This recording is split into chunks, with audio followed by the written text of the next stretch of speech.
Welcome to our monthly ACTS Town Hall. Thanks to our member companies for helping make these town halls possible. Your support makes our mission a reality. Together in safety, stronger in collaboration. The ACTS Town Halls are an open forum to discuss concerns and present potential solutions to improve damage prevention and excavation safety. These town halls are meant to be a discussion, and you're encouraged to ask questions and share solutions. If you have a question, please type it into the chat or click the raise hand icon. Give us a few seconds, and we will permit you to unmute yourself. To unmute, click on the microphone icon in the top right corner of your screen. Please try to keep your comments brief to allow others time to interact. A recording of this town hall will be posted on our YouTube channel and sent via email after the town hall has concluded. Before the end of the town hall, each of our panelists will highlight a moving forward step to ensure we stay focused on practical and impactful solutions. We are pleased to have a knowledgeable and experienced panel with us today. So to get us started, our moderator will begin with brief introductions. Good morning, everyone. Thank you all for joining the town hall. I'm really excited about our topic today, and we have a fantastic panel. So I want to give them an opportunity to introduce themselves. My name is Chris Stovall, and I'm going to be acting as the moderator today, and I serve as president and CEO of Texas 811. So first, James, would you mind introducing yourself, please? Good morning, everyone. My name is James Wingate. I'm the executive director at USA North 811. We're the contact center that serves the northern two-thirds of California and all of Nevada. I've been in the industry coming up on 25 years this December. I can't believe it. Good stuff. Thanks, James. Glad to have you here. Josh? Good morning. My name is Josh Heinrichs. I'm the president of Utilisource. We are a member of the Sellenrick Holdings Group, headquartered out of Jonesburg, Missouri. We do design engineering work and build network infrastructure for both electric and fiber to the home. Glad to be here today. Glad to have you, Josh. Thank you. And Michael? Yeah, good morning. Michael Martin with Encore Electric Delivery out of Texas. And I'm part of the Mutual Assistance and Emergency Preparedness Group. And I've been with the company for almost 18 years now. So glad to be here. Thank you. Thanks for joining us, Michael. And last but not least, Nancy. Good morning. My name is Nancy Mitchell. I'm the Vice President of Government Affairs for USIC, one of the nation's largest contract locating companies. My background is in the electric utility industry, along with Michael, for 15 years with the generation transmission and distribution system, and joined USIC about 2.5 years ago. So I'm still fairly new to the damage prevention industry and appreciate being here and all of you all that have mentored me this far. We're glad to have you here, Nancy. Thanks for joining us. So we have a very, I think, interesting topic today, and I think it is a timely topic, no pun intended, but we're going to be talking about project delays, how to address them, how to mitigate them, how to resolve them, and I think it'd be a good place to start, James, if you wouldn't mind, from your perspective at the 811 Center. What do you see as some of the common causes for project delays? So as Chris well knows, running the largest one-call center in the nation in Texas, we hear, since we serve as a communication link between excavators and utility operators, we hear complaints, comments, suggestions, if I was king for a day, thoughts, all those types of things from all the different stakeholder groups. And so to kind of set the table for our discussion today, in the spirit of let's just get right to it, what we hear is that demand is higher than ever before. Ticket volume is higher, not the highest it's ever been, but in terms of how many tickets are larger in terms of area and require more time in the field to locate, we're at the maximum it's ever been in the history of this whole industry. So the resources can't keep up with the demand in terms of every ticket can't be marked exactly on time. In fact, when I say every ticket, in some cases, it's not even close. So how can we measure that kind of thing? So at the call center, some states have electronic positive response in the law as a requirement. That is the case in my state, California, but also Nevada. It's voluntary right now, but about to become mandatory later this calendar year. So one way we could measure it is, let's just say for the sake of rounding and to do the math easily, if we at the call center receive 1 million tickets inbound and we deliver out 5 million to utility operators, let's just go with a low number to make the math easy.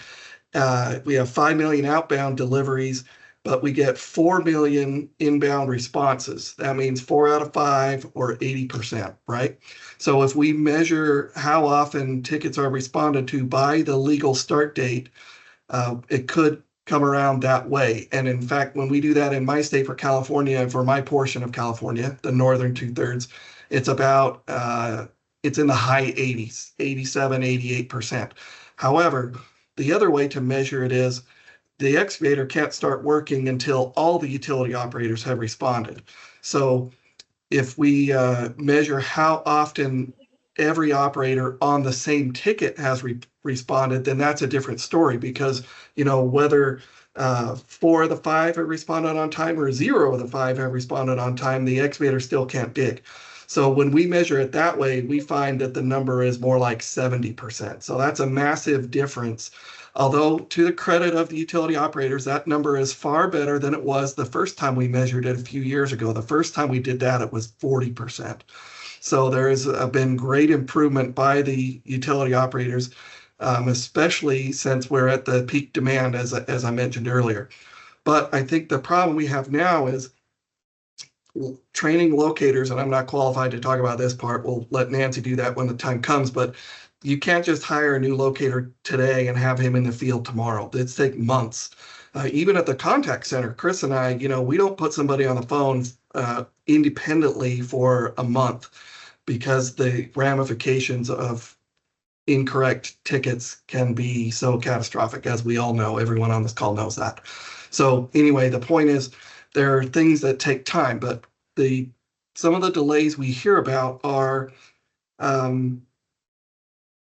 one is just not enough resources in terms of, you know, getting people to go into the trades in general is difficult. We hear all across the board, contractors can't hire enough labor. Utility operators have unfilled skill positions, and locating has unfilled skill positions. So there's a resources issue there in terms of the labor pool. But also we hear a lot about tickets. There's a lot of noise in the system. And what I mean by that is, we hear that some excavators, not all, and probably not any of the good ones who are on this call, but we hear that some excavators know that, okay, I have 5 crews, but I'm going to create 10 tickets, because I know that if I only create 5, not all 5 of them are going to be marked on time, and I don't want to have any downtime for my crew. So I'm going to create 10. That way I have 5, and then I'll send my crew to the locations where those 5 are done. That, of course, complicates the system. Then the other thing we have is, and this has been a problem for decades, but about the planning and design process not working as well as it's intended to. Now, that process is super complex, and how much SU or subsurface utility engineering needs to go into that varies by, I mean, there are many opinions about that, and that's expensive, but does it pay to have dividends down the road and things like that? So in my state, where planning and design is not in the law, neither in California nor Nevada, we often hear from engineers that they try to get plans from utility operators so they can do it right, but they either don't get them, or the plans they get are just so vague that they're unhelpful. So they end up creating tickets pretending that they're ready to work on the ticket now, when in reality the project may be months out before it's actually shovel ready. So these things all create this precarious situation where we're in now as an industry, where locators are often playing this game of boy who cried wolf, where they're looking at all their tickets and saying, is this person really digging on this ticket today? And having to prioritize which ones they're going to go to and which ones they're not. So with that introduction of kind of where we are today, I hope that, I know that's somewhat controversial to say all these things, but let's just be real and start our conversation that way. Thank you, James. I appreciate you speaking into that. And I mean, I think you're saying what a lot of people are thinking. So appreciate that. Anybody in the panel want to address James's comments there? Yeah, no, James, I appreciate just putting it out there, right? Because pointing fingers isn't working, right? We know what the issues are. We know communication is the answer. But how do we do that effectively? And I think we'll get into some more of those details and what we can do to work towards a solution in the panel and the rest of the discussion. Thanks, Nancy. Yeah, and I think, I mean, this is an important topic. It's one that I've heard at almost every industry conference that I've attended, and it's been a topic of discussion now for several years. So I'm interested to get into like how we move forward past this. And I know we want to get a path to that on this call today. James, you outlined kind of what we're hearing, what we see as some of the major issues. Josh, I'd love to hear from you. What are the consequences of these? Like how do project delays typically impact, timelines, budgets, and everything downstream? Like what are the consequences of us not resolving this issue? Well, it certainly has a huge impact on the way that facility owners that are trying to plan the construction of these new networks are affected. There's no doubt that those delays in project completion impact revenue streams for them and the services that their customers are expecting. If we look at what's going on right now in the deployment of fiber to the home, there have been some significant delays in funding and different things that have come just from the agencies that are providing those dollars. So they're kind of behind schedule in terms of bringing high-speed internet to people's homes, as an example, right out of the gate. And then that becomes exacerbated by the fact that we're trying to design those networks in an efficient manner that leaves us with a pathway of least resistance, if you will, to building those facilities, meaning we try to design those networks as often as we can in areas where there's fewer utilities, lower congestion, and so forth. It literally sometimes comes down to picking which side of the street do you want to build your main line on. And so having a general idea of where those other facilities are while you're designing that infrastructure would be incredibly helpful. And over the years, in my involvement with the Common Ground Alliance, that has become a very hot topic. Accurate maps and access to those accurate maps. Not so much in the manner of knowing precisely where those facilities are, but generally knowing which side of the street they're on, whether they are in fact there or not, really helps on the design aspect of it. And then as we move into the build aspect of it, it does start to become a lot more integral to this whole team that's on the call today in terms of receiving the 811 tickets, getting those executed, and then conducting the build. And there's absolutely no doubt what James said early on is correct. One thing that is certain in the fiber to the home world is it is kind of the Wild West out there. We have good actors and we have bad actors, but even the good actors at times will admit that they're calling in more locate requests than they think they can work in a week for the very reason that James pointed out. They are trying hard not to have delays on their crews. We understand that all that does is just flood the system with a bunch of noise, as it's been put, and it creates a lot of confusion and a lot of frustration. And the one thing that I would ask, our peers in the construction industry to recognize is that you're taking this approach and you're maybe putting in 20 tickets when you know darn well you're only going to work 10 this week. And then it gets a kind of a spotted effect of completion out there where you got 10 done. Congratulations. You're going to keep your crews busy, but your cost of deployment is so much higher because you're moving those drill rigs and those plow rigs around a lot more than you would have to if instead you were able to very precisely say, look, I'm going to call in 10 tickets this week. I need this one done for Monday, this one done for Friday, which comes back to the whole idea of communication and how do we do that? I'm not going to pretend like I have a great answer for exactly how we're going to communicate those ideas. But if you're able to do that, your deployment costs are going to go down and your speed of installation are going to go up because ticket number 1 got done first and ticket number 10 got done last for the week. So you're able to move through your week in a manner that really, again, decreases your deployment costs because you're not moving equipment all over the place to react to where the locates showed up, and your crews are able to do that in a much safer manner than they would have otherwise. So ultimately, I can't really put a percentage on the impact of what it costs because each project is so dramatically different. All I know for sure is that a delay in deployment costs revenue to the facility owner, and it builds in additional costs to the contractor and the facility owner and the locator and everybody else in the process because we're redoing things too many times. Thanks, Josh. That was very well put. I just got one follow-up question, and it looks like James wants to weigh in on this as well. Just for everyone on the call that may not have had the opportunity to visit a job site, I'm imagining what this might look like. So you use the 811 process, file the locate request, get the ticket, see when it should be due, and then you deploy the crews out to the job site and you get there and you notice something's missing. Maybe not all the lines are marked. What happens next? How is that typically handled on site? Well, there are a number of different things that really start to cause additional expense in the process. The first thing that's going to happen is the typically in our world anyway, the foreman will step out and the foreman will start reviewing the marks along with one tech out of 4 or 5 techs that are working around a drill crew.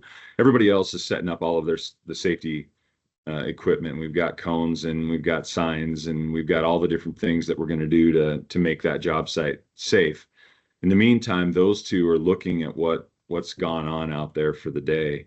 And when we discover that there's something that isn't marked, we're going to make a phone call. We're going to try to figure out how long it's going to take for the unresponsive utility to get out there and get that thing marked. And we'll make a determination at that point.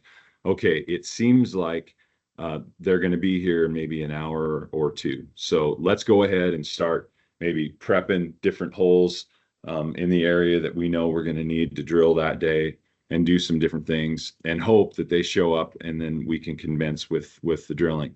Oftentimes that doesn't happen. But at that point, we're forced to redeploy to a different site, which has caused minimum by then half a day delay. And you now know you have to come back to that site. And even worse, if we've started potholing or we've started digging pits, now we have to mark those off and flag those off and hope that some member of the community, a kid or somebody, doesn't come along and end up in one of those holes until we can get the area marked and get back out there and actually get the construction completed. So it does have, quite a detrimental impact on that crew specifically. It's almost always a half a day lost. I rarely see instances where it's less than that. And even if they respond quickly, they being whoever the unresponsive party is, now we're still looking at a couple of hours times an entire crew of 4 or 5 people and all of that equipment sitting idle. So the dollars stack up very, very quickly into the hundreds and thousands of dollars before we even blink an eye. Yeah, thanks, Josh. As you were describing that scenario, I think you described it very well. Like I felt like I was there on the site with you and experienced the pain of that right along with you. Yeah. It occurs to me that this industry, all of the stakeholders involved in making that work, we're all on the same team, right? Like we're all on the same team Yes. trying to accomplish one goal of getting that job complete safely, efficiently, and move on to the next. And sometimes it doesn't feel like we're on the same team, but we really are, and we're all working towards accomplishing that same goal. James, you wanted to say something? I was going to say almost what you just did, Chris, about us being on the same team, because, you know, we want the contractor to be efficient, to make money, so that we want them to do it the right way in the name of safety. We don't want excessive marks that is the urban graffiti that we get complaints about from property owners, open gates, dogs escaping, all that stuff that we get. We don't want the open pits that the kid's going to fall into, like Josh mentioned, all those things. I was going to mention that we often at the contact centers, and Chris can confirm, but you know, in the absence of active regulators, we at the contact centers are often asked, well, can I dig? I've waited long enough. Can I dig? Can I dig? Even though somebody hasn't responded. And then it's a business decision. Of course, we're going to say no in the name of safety, but you know, we're not regulators. None of the one call center, well, none of the ones on this call are regulators. So we can't, there are a couple that are regulators, but anyway, so that the math is being done. And I think we'd be naive if we don't recognize that excavators are thinking about those costs that are stacking up, as Josh just described. And sometimes they're going to roll the dice and they're going to dig even knowing that somebody hasn't marked. And on the other side, we'd be naive if we don't think that locators aren't rolling the dice also, because I remember talking to a guy from a water company recently. He gets 70 tickets a day. He's the only locator. He says on his best day, he can get to about 20 in person. So that's 50 tickets every day that he can't get to. So he sends maps and he calls and tells people where it is. Now he's from a water district, so his stuff is deeper than average in most places, and so he dodges a lot of bullets that way. But anyway, the point is, you know, the utility operators are rolling the dice also, and their locators, when they don't have the resources as well. So unfortunately, this is a recipe where these percentages are going to catch up to us, right, as an industry, and that's why damages occur, or one reason why damages occur. James, And I want to. Oh, go ahead, Nancy, please. I might make a comment on being on the same team, right? I've been out in the field a fair amount this summer, and as you all know, locating's hard and it's hot, and they're overwhelmed. But their passion for what they do is remarkable to me.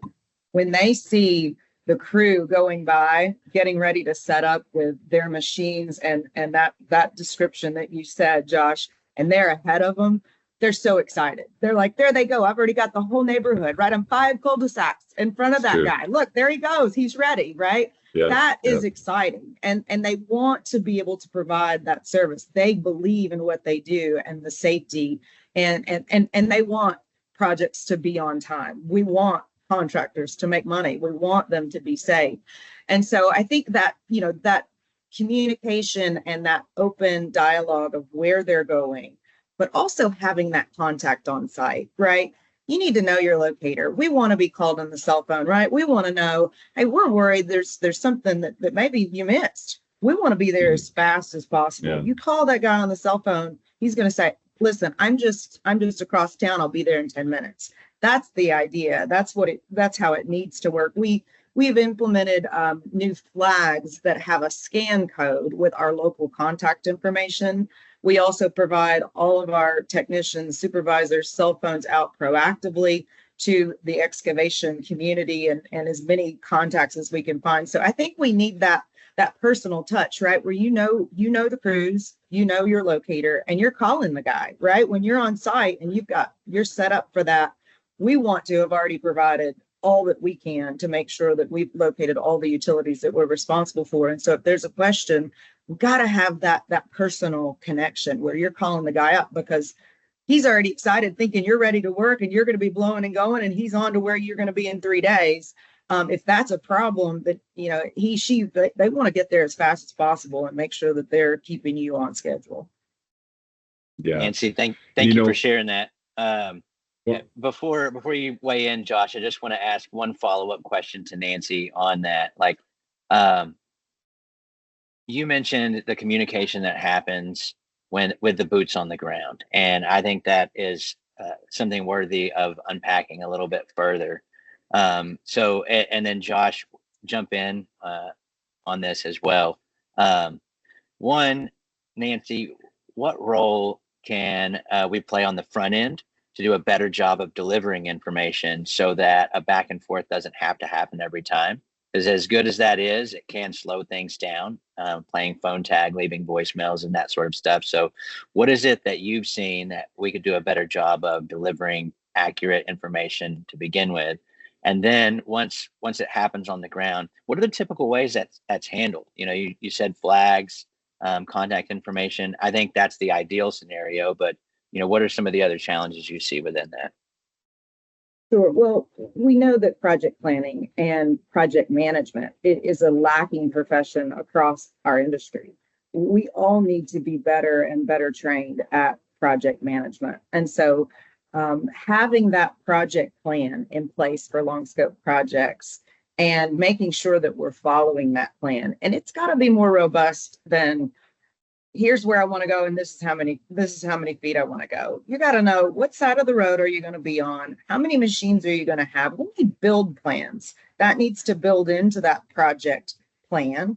And then it has to be followed up. We've got to look daily, weekly, checking our coordination, our meet sheet. We call them street sheets. They're called something different in every state, but making sure that we've got this coordinated agreement and we're following it. We know that plans change, but we're checking and making sure that we're adjusting the project plan as we go. And so really more robust build plans, project plans, the agreement that we have in place up front, that's important, but also making sure that we have all of those contacts in the field, right? We need the correct phone number, name of the person that's out there, 2 or 3 people that are out there, and you need the name, the cell phone of 2 or 3 locators that are in your area. And so, that good contact information on the front end is also important.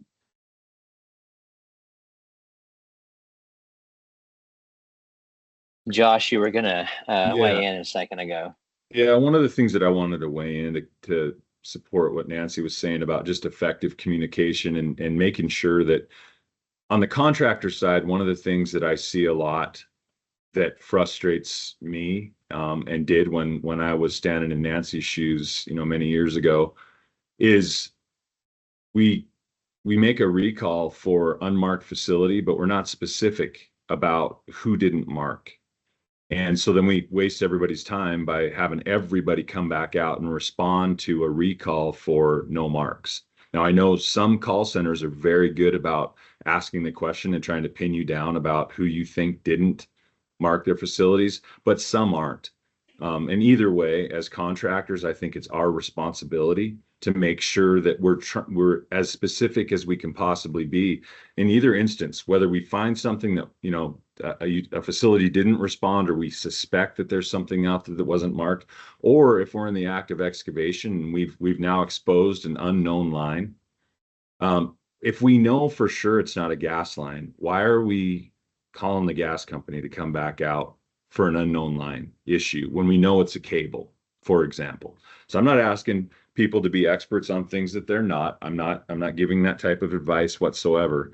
But if we know that we can eliminate a portion of that group that's going to be asked to respond because it's not a pipe, then at least tell the call center that. And people can make their judgment call about those types of things. But that kind of stuff saves a lot of time for the locators that should be out doing other production work instead. And we could help with that a lot, I think, as contractors.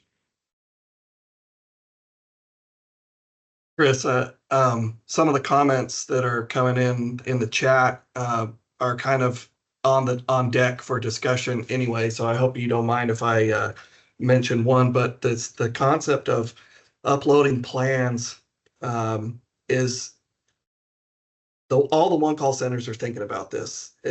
For those of you who are interested, all the one call centers are thinking about this. It's not quite as easy, and there are potential challenges from a technology point of view. It's challenging too, in terms of if we just open up, anyone can upload anything. Who knows what we're going to get from us, viruses and things like that. But also inappropriate material, unfortunately, is a realistic concern. Things like that. But also some of the concern we hear is that if the excavator is allowed to upload plans, then they won't take the time on the ticket to describe in detail what they're doing and where they're going. And they potentially would expect the locator to figure it out. And locators may or may not be experts in that area of reading plans. They're experts at locating, but electrical plans are going to be different than telecom plans, than water plans. The level of engineering involved is going to be different. And, there's liability there. I'm sure locators are probably not going to be happy with, here's the plans, figure out what we're doing and go market. Nobody's going to want that. So, and vice versa. On the other side, utility operators are hesitant to provide their maps to excavators because they don't want excavators to use those to bypass the process of call before you dig, and because they don't trust their own maps, to be right honest. The ones who have good maps, they share them willingly, constantly. I know a water district that sends a map on every single ticket. Even though they still intend to go locate, they still send a map. Last year in 2023, they only had one damage out of 6,500 tickets received. It's amazing. I'm trying to convince them to do a white paper for CGA about this. I think it's a great success story. But anyway, yeah, so having the call centers build two-way positive response or enhanced positive response, sometimes people call it that. We're working on that. That's also a vendor thing. It's a money thing. It's expensive. Considering the one call centers are pretty small operations as a general rule, we do try to do a lot of high-tech stuff that is expensive and is pushing the industry, especially on the GIS side. Anyway, sorry, I'm talking too much. No. Thank you for sharing all of that, James. Yeah. I heard a similar statement at the summer committee meetings at the CGA around maps, and I'd be interested to hear a fact check of it if somebody has this information. I don't know where it was derived from, but apparently there was a study done to see if maps were provided, would contractors still use the 811 system and have the lines marked before they dug? And the answer was yes in the survey, that it didn't prevent them from following the normal process and waiting the required time before they dug. I don't know where that survey is, or if anybody in the audience can share a link. That'd be interesting information to share for sure. I agree. I'm sure the excavators, I don't buy that argument that people are worried that if you give them plans, they won't follow the system. If they're good enough to be using the system in the first place, they're not going to. Those aren't the ones we're worried about, in my opinion. Yeah, thanks, James. Michael, as the utility, in a lot of cases, all of us on this team here are working for you to get a job done. So I'm interested from your perspective, just your thoughts on some of the things we've said so far, and maybe some ideas on how we could, better prepare, better train, better accomplish the task of digging safely and efficiently. Yeah, I think to kind of tag along with what James is saying about the maps, it is difficult because we do have so many circuits, especially in the Metroplex, that we try and make the maps as accurate as possible. But there are some, abandoned lines that are old, could be 7 years old. They've been in the ground for a long, long time. So we try and give the most accurate maps we can. But as far as a training perspective, I think it may warrant a collaboration, maybe some sort of on-site training between USIC and ourselves, similar to what we do with other utility partners when we do storm training or storm training events for mutual assistance. I think it may warrant me being proactive, our team being proactive, and reaching out to USIC and other excavators, and maybe go through even have kind of a tabletop discussion on how we could run through some scenarios and better prepare ourselves in the future and help mitigate these delays. So I think that would work well for us, since we're heavy into drilling. We do it every year, twice a year, for big storm events, or at least in preparation for our storm events. So that's my 2 cents on that topic. So yeah. Thanks, Michael. Time is moving fast. I'm trying to keep an eye on time to make sure we have a few minutes at the end to leave some parting thoughts and some ideas for some paths forward. I want to throw out something to the panel here, just kind of reading some of the comments and the direction that this has been going. I'm thinking about this in a couple of different ways. One is, how do we do better at preventing the delay in the first place, right? And then second is, once you get out to the site and you realize that a delay is going to be experienced, are there different ways of handling that other than just, losing the half day or trying to, rally somebody out there last minute? So I'm interested from y'all's perspective, like, what are some maybe technologies that are available now or coming available in the future, or operational efficiencies or ways to improve communication to handle both of those scenarios with an eye toward the future?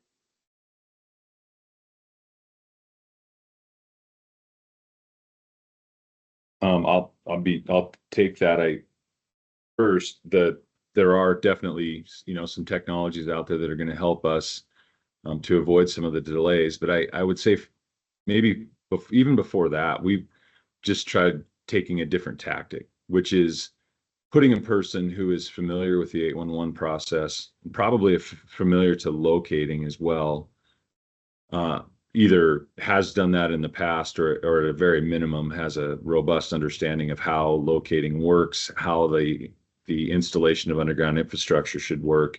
And we put that person out in front of 3 or 4 different crews to manage the 811 process from the beginning.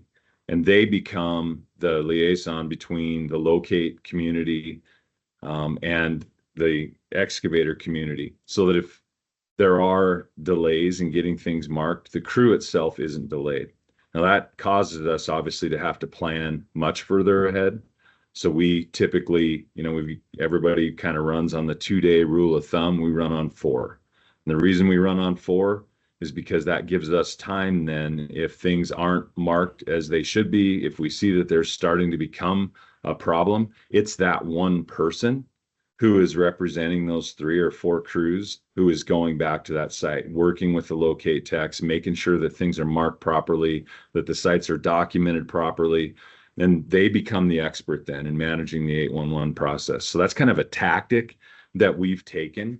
And I can tell you this, it has dramatically dropped the amount of downtime that our crews are experiencing as a result of lack of marked or mismarked utilities.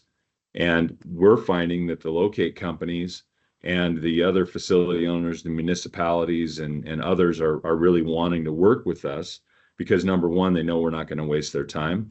Number two, the number of damages that we have as a result of this, we've measured this now over the course of 2 years, and we're seeing all line strikes, regardless of fault, are down about 60% against what we would have expected to have in our previous methodology, and our at-fault line strikes are down 90. So everybody's happier.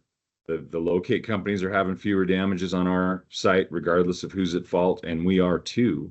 And things are moving along much more efficiently than they were. So we're adding just a smidgen of cost, but a whole lot more efficiency just with that tactic alone.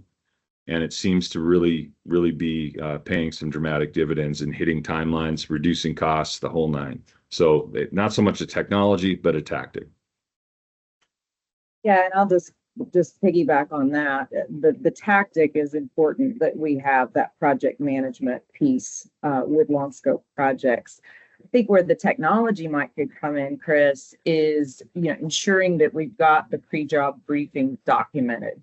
We have advanced our technology in the field where our locate technicians, are able to identify the scope, discuss with the contractor on site the schedule, the plan, and we literally sign it together, right?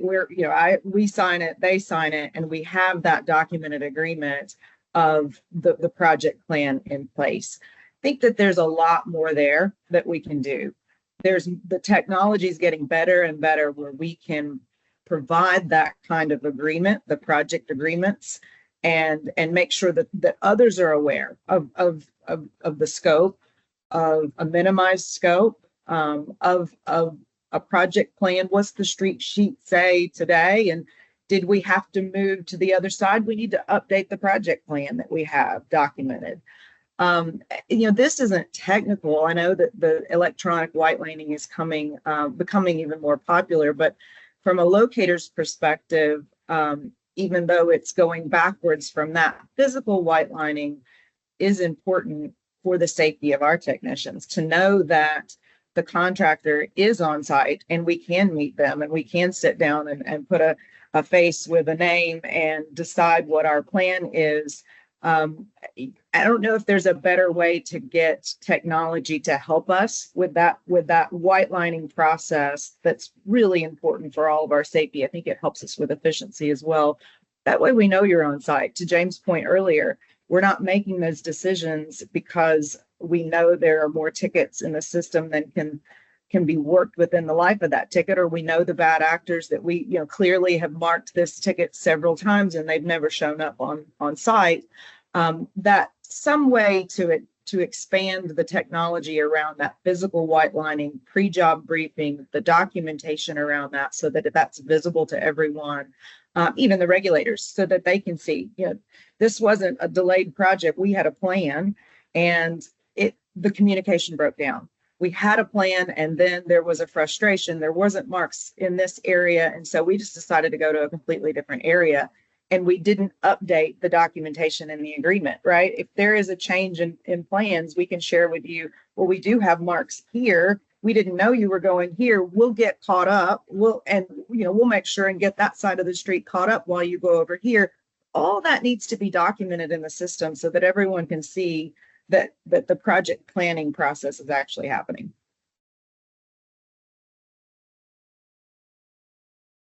Thank you, Nancy. You bring up a good point. There are good actors, right? And I think as people, we have a tendency to have a negativity bias. And as an industry, when we come together and we talk about the challenges, we have a tendency to think about the bad actors only and how we create solutions that address the problems created by the bad actors. But I think there's a huge opportunity for us to look at the good actors. I mean, we've just heard a couple of examples here of how things can improve efficiencies and safety at the same time. And why don't we rally around those ideas and look at the good actors, the ones who are doing it right, and see what we can continue to push forward there. Yeah, I think those contractors and utilities that put out a project and determine that they're going to have zero damages, right? And that is the most important beyond scope, footage, timing, budget. First thing is that we are going to focus on zero damages, the entire project. I think putting that out there in the beginning sets the stage for the expectation that they want to do it right, their reputation matters, and they're going to go smooth and steady, and therefore fast because they don't have delays, and we are working a project together. So I think that making sure that you're putting out there in the front end, we have every intention of doing this project with absolutely zero damages in the system, sets the expectation that we're all in this together and we're going to do this the right way. Nancy, what from your experience, what is it that we're assuming that's incorrect, or what is it that maybe we don't know? I know a lot of times locators, they have a very tough job, and as James led off with, there is a nationwide challenge with us being able to get to tickets on time as an industry. So what is it that we may be missing about that stat or may not understand? Well, I think we all know that the locator's the lowest paid guy on the job site, right? He's the first person there oftentimes, the least experienced in some cases, and really wants to do a good job. I think we've got to think about what else can we do to make the profession more appealing, more respectable, so that folks are realizing that this is a tough job and that they want to do the right thing. I think the misconception that, that we know what's coming because there's forecasting or because a contractor has told us that the project's coming, that we have a plan in place for the amount of resources that are needed. That's the goal. We intend to take forecasting information and project information and match the resources that are needed. But we also have unanticipated volume that could be coming from other directions. More homeowners than were expected, unprecedented volume, ticket volume. It happens all the time. While we might know about one project, there's 3 others that we really didn't know about. And so I think the misconception of locators, you just need to find as many resources as possible because that it's going to grow. The demand's going to grow. That infrastructure deployment dollars are coming from the state. So you need to continue to build the amount of resources that are there for any unknown volume. And we all know we're in the business of making money. So I think that there's a misconception that that we can actually meet an unknown demand magically. We can't. we know what the forecast is. We know what projects are coming. We can see historic data. We know we're getting better and better at it. But to assume that we can match resources with an unknown project volume because of projects that we don't know about, that come in, utilities we don't work with, new internet service providers that come on the scene, or additional subcontractors with 30 boring rigs that we didn't anticipate they were planning to go that fast, right? And we find that when we do plan well with projects and we are on time and we're keeping up, they just drop in more boring rigs. And so it's this it's this cycle where we're constantly adding resources, but then we also get burned. That's one thing that locate companies are in it to make money. And we also have situations where the volume isn't at all what we thought it was in certain areas. And locators want to live and work, around where they are. We can't just play the giant game of whack-a-mole and move people around where volume all of a sudden dropped, unanticipated, the project ran out of money, who knows? But volume also burns us in areas where, and we can't afford to have people in every neighborhood waiting on the side of the street for tickets to be called in. So it goes both ways, and it's a catch-22 for us. Chris, at the risk of being a little more controversial, since we're almost done, I'm gonna do it. I along these same lines, I really think the future is self-locating for certain excavators who are qualified. Maybe they're certified by DPI or some other accredited vision, but say you have a good excavator like Josh. Why can't he have a locator on site who's OQ'd for to locate everything, including getting in the vaults and whatever, but let utility operators who trust Josh, maybe the ticket is something like this. The one call center sends the ticket to the utility operators. They recognize that Josh's company is a good actor. So they allow the call centers, the dig site polygon which is geofence, to grab a snapshot of assets in that area from the utility operators, bring it back and send it to Josh. And this all happens in real time. So he has all that information within 10 minutes. And then maybe there's a law change that allows him, if needed, depending on what state, to allow him to start digging as soon as he has that.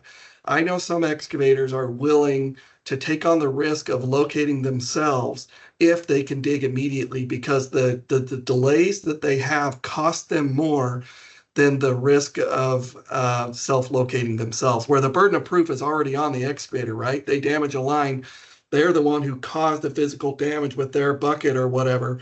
So they have to prove that it wasn't their fault. So they find that risk to be less. Now, probably not on every case. And there's, I guess what I worry about is that a lot of people don't even want to go down this road because I think perfect is the enemy of good. And it's easy to find an outlying case of where that won't work in this situation and things like that. But as a general rule, I think a lot of the burden could be lifted to allow the locators to handle the homeowners and the rookie excavators and things like that, and they could keep up with volume if they can give away some of that volume to trusted excavators in some situations. So I think that's something that should be considered, because I just don't see it being possible to keep up with a ticket volume that's going like this to hire locators at that same rate. I just don't think it's possible. I think we got to use GIS to share maps and things like that as a technology solution to the demand issue. Just my opinion. And James, I appreciate that, and I think USIC. Sorry, my camera's off. USIC,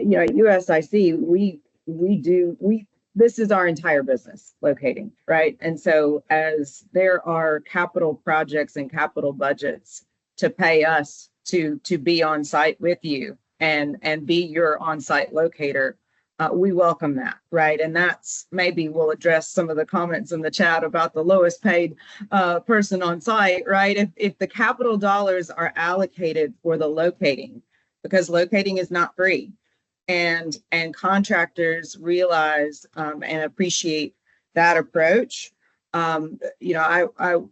we would welcome that opportunity to work closer on a contract staff, just like you'd have a mechanic working on your machines while you're going. Having a locator as a partner and being part of that project could eliminate some of the challenges, but also some of the pay issues as well, where we've got capital dollars allocated for that locator to be on site with you.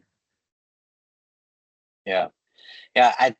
In my experience, there is nothing that will raise the respect for a profession more than going and observing it being done and putting yourself in the shoes of the people who are doing that job.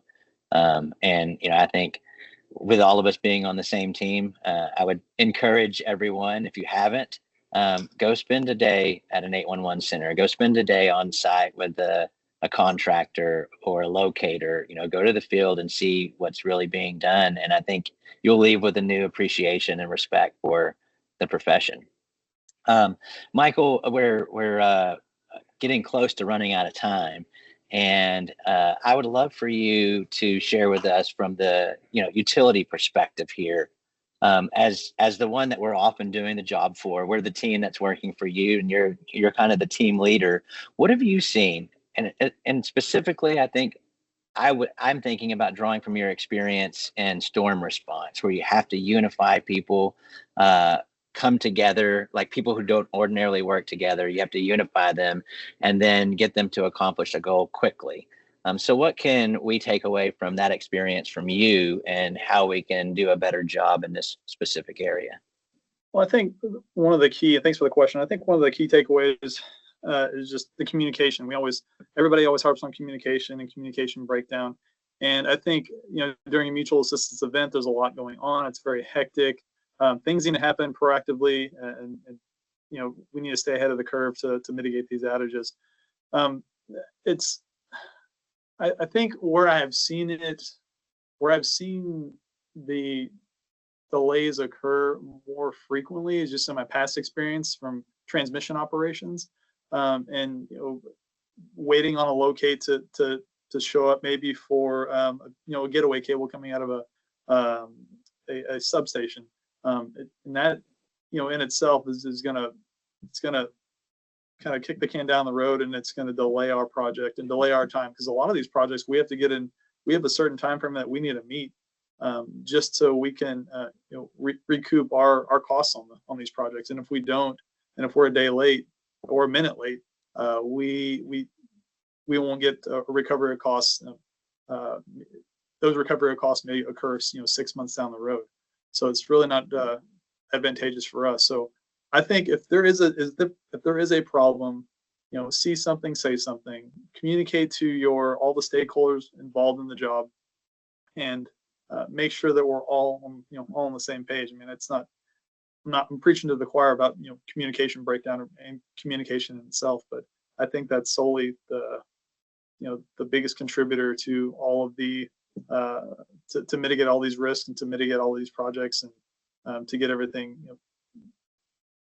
smoothly transitioned and to get these projects done on time.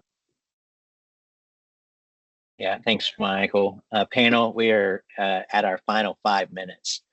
That flew by. It's clear that we need way more than an hour to solve this. So just wrapping up, Nancy, if you wouldn't mind starting, just some takeaways that you can leave with the audience at the town hall, maybe a thought on a path forward and a brighter future. Well, I think we have had and will continue to have similar conversations around communication, better forecasting. We want good tickets in the system. But I think ultimately, we're a big part of this industry, and we want to solve the problems. And we have. It's interesting being new into the industry.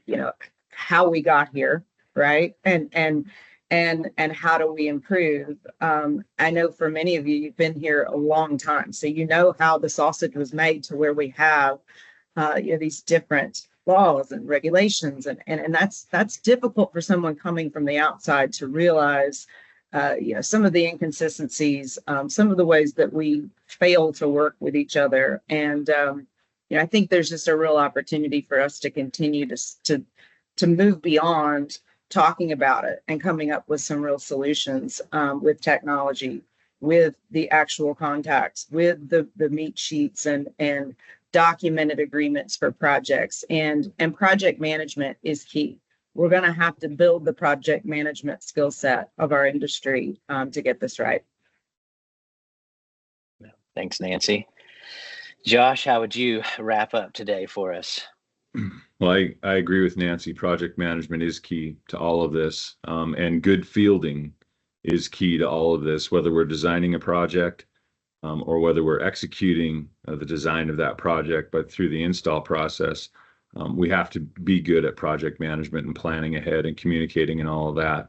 But we also, as facility owners, not so much in the electric and natural gas and all of that world, but in the fiber world, we accept too much desktop design, Google design, if you will. That's the best they do. Nobody ever visits the field. Nobody ever looks at what's actually going on out there. And that creates a poor design. So if you field it properly in the first place, the design's going to be better. You're going to have a better chance of executing a good build. On the build side, again, if you field it properly on the head end of the process, you're going to eliminate delays by getting one person out there who's good at, reconciling all the 811 issues that are going to come up. Delays in that process are a reality. If you think that we're going to make them go away anytime soon, you're fooling yourself. So control the things that you can control. Reduce the unnecessary truck rolls by leveraging technology that documents things very well, so you can do virtual walkthroughs and different things with your foreman before they ever hit the field. And those types of things start to improve your own efficiencies while we continue to work with the 811 community to reduce and hopefully someday eliminate the delays that are associated with getting good, accurate marks on the ground. So my advice to our contractor group is control what you can control and accept the fact that there are delays out there that are going to be there in the future for the foreseeable future, and you'll be a lot more successful. Thanks, Josh. I appreciate that. I think you left with the community with some good tactical advice on some things they can start doing tomorrow to improve their chances. So very much appreciate that. James, final parting thoughts? Brevity is hard for me, but let's just go with respectful conversation about these issues. And this town hall is a great example of that. I wish this was the case in politics too, but we've got to be able to talk about issues in a way to where it's not us versus them, and that we recognize the same goal, as we mentioned earlier about, we want the contractor to be successful and we have no damages and be efficient. Everybody wins when that happens.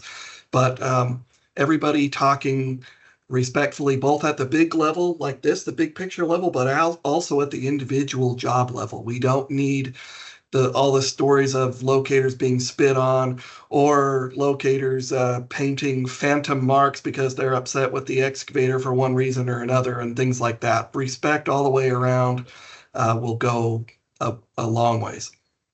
Yeah, thanks, James. Michael, any final words from you? Yeah, I think my takeaway from all of this, and I learned a great deal, was I think it'd be best for us to be more proactive and reach out to our local 811 group, USIC group, excavators, talk amongst just have a simple tabletop discussion, go over scenarios and try and figure out where the ball has been dropped and where we can improve, from a utility perspective, and to James's point, make sure that we're respectful in these conversations, and hopefully we can get some good feedback and go from there, and just do a better job overall. Awesome. Thank you guys for being such great panelists. You made my job really easy today. I appreciate all the audience communication as well in the meeting chat. I was trying to follow that, and I felt like there was some good discussion going there as well. Thanks to Axe for hosting this and putting it all together. And I hope everyone has a great rest of your day, and stay safe. Thanks to all of you, our panelists, and our moderator for sharing your expertise. Please take a moment now to fill out a brief survey that will be posted in the chat so we can continue to improve these discussions and address topics that are important to you. Be sure to register for next month's Town Hall by visiting our website. Again, thank you for joining us, and we will see you next month.